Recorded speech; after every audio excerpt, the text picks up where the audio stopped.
su declive hacia el 800 de nuestra era, cuando comenzaron a articularse con las culturas mixtecas.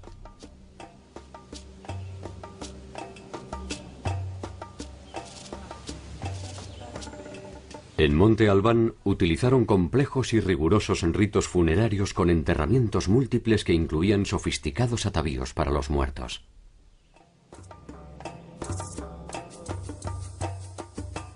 Entre ellos, el pectoral de jade, que representa al dios murciélago construido con piezas de jade finamente pulidas y engarzadas.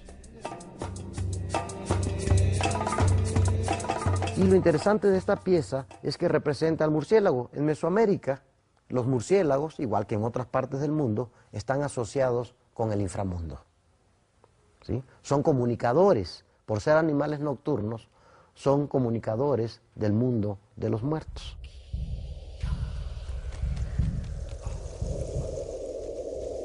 La comunicación entre el mundo de los vivos y el de los muertos es un tema central de las sociedades mesoamericanas y ha definido sus relaciones no solo en el aspecto espiritual, sino también en el ámbito social y fundamentalmente político. En Monte Albán se encuentra un complejo arquitectónico tan enigmático como inusual que se ha dado a conocer como Los Danzantes.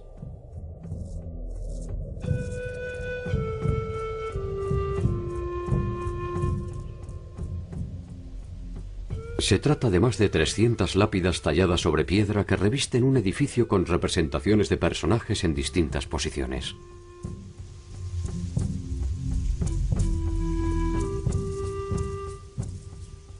Uno de los programas más ambiciosos que hacen los zapotecas es un programa escultórico que se llama Los Danzantes. Mal llamado Los Danzantes porque realmente no son danzantes, se les llama danzantes porque tienen siempre posiciones contorsionadas, pero la verdad que ahora se ha interpretado más bien como una galería de cautivos.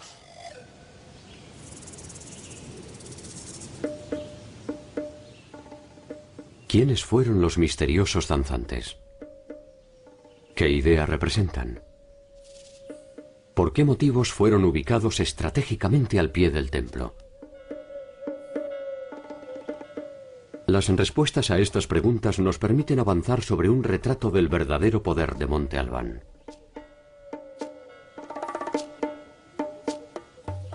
Este edificio de los danzantes lo que nos mostraba era una galería de cautivos, algunos de ellos castrados.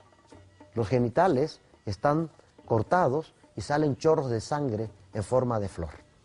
Entonces, una forma de imponer el terror y el control fue justamente haciendo una galería de cautivos.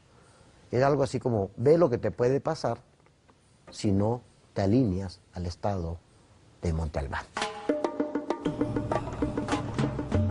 Hacia el 500 después de Cristo, Monte Albán ya no es la ciudad que rige los destinos de Oaxaca. Es tiempo de nuevos señoríos. Los zapotecas, sin embargo, indiferentes al final de la gran ciudad, siguen poblando las mismas geografías con la misma empecinada voluntad.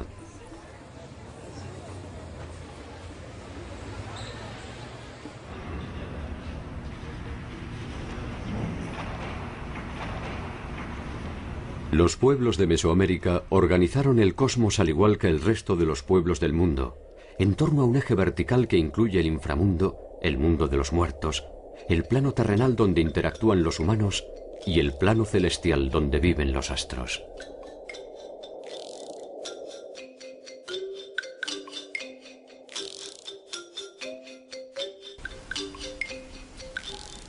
En el plano horizontal, a los clásicos puntos cardinales ordenados en torno a la trayectoria del Sol, se suma un quinto punto: el centro del mundo.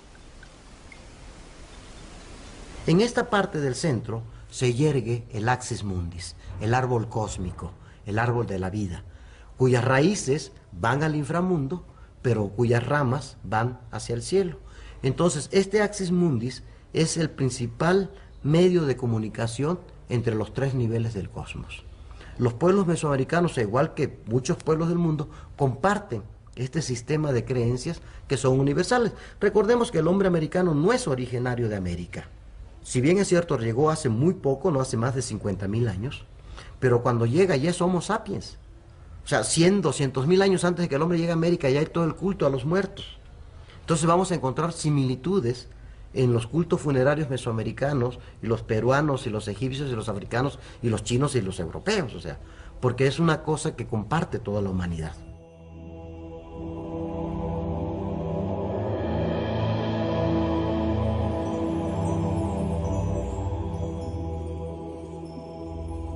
Podemos reconstruir esta interpretación merced a los textos que han sobrevivido a la persecución política y religiosa y que se han identificado como códices. En el México antiguo había todo un sistema de escritura en base a imágenes, ¿no? Entonces, uno de los artesanos especializados eran estos personajes que se llaman los tlacuilos, que escribían sobre diferentes materiales, que podrían ser las pieles de animales especialmente tratadas. Otro soporte sobre el cual se escribía era sobre los pliegos de papel amate, que ese es un papel muy característico del México antiguo, que es la corteza del ficus, y que eran largas tiras que se plegaban, diríamos nosotros, a manera de biombo.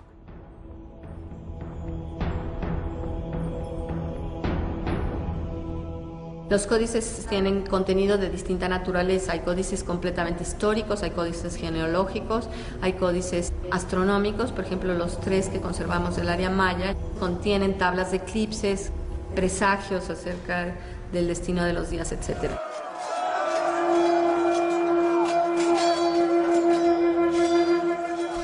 Muchos de ellos fueron destruidos durante la conquista, alegando el carácter idólatra de sus contenidos.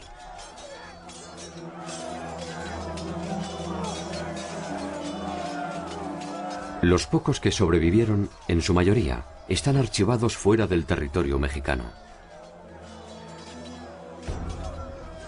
Resulta paradigmático que los nombres con los que se identifican estos documentos sean los mismos de los que procedieron a su apropiación ilegal. Entre estos códigos se encuentran el Florentino, el Madrid, el Boturini, el Dresde, el Borgia y el Vaticano.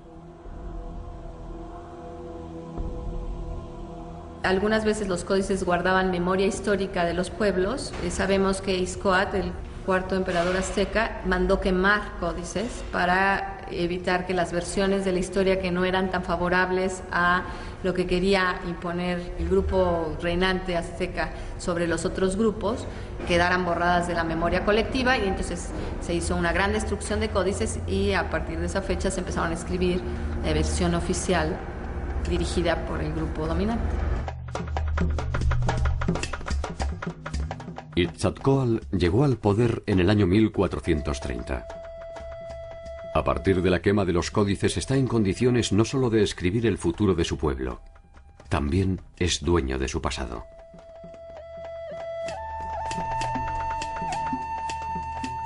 Esta aberración totalitaria es la que da origen a uno de los más célebres textos de la cultura azteca: la tira de la peregrinación. 188 años de historia mexica es la que contiene la tira de la peregrinación, conocida también como Códice Boturini. En él se narra la partida de los mexicas desde Aztlán, cuando aún eran vasallos, para seguir a su dios tutelar Huitzilopochtli en busca de la tierra prometida.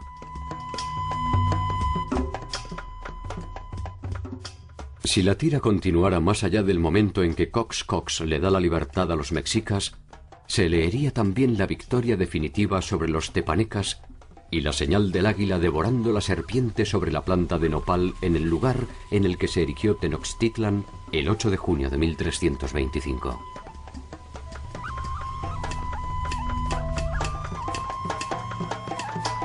La ciudad de Tenochtitlan llegó a ser una de las maravillas del Nuevo Mundo.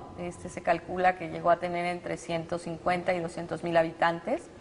La ciudad fue construida sobre la base del islote, pero el islote resultó insuficiente para el crecimiento poblacional que llegaron a tener, y sobre todo para ser la capital de un gran imperio que se extendía por muchísimas regiones de Mesoamérica, y entonces le fueron ganando